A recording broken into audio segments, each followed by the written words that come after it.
لا أقسم بهذا البلد وأنت حل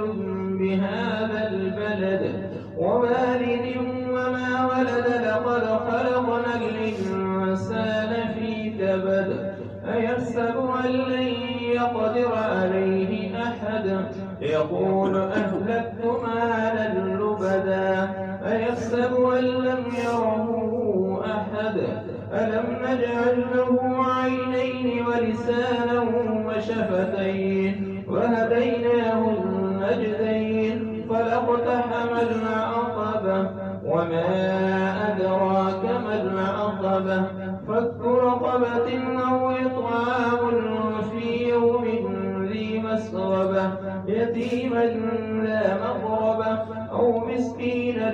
ذا متربة ثم كان من الذين آمنوا وتواصوا بالصبر وتواصوا بالمرحمة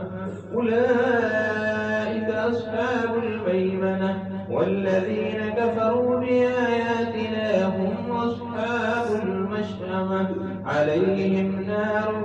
مؤصدة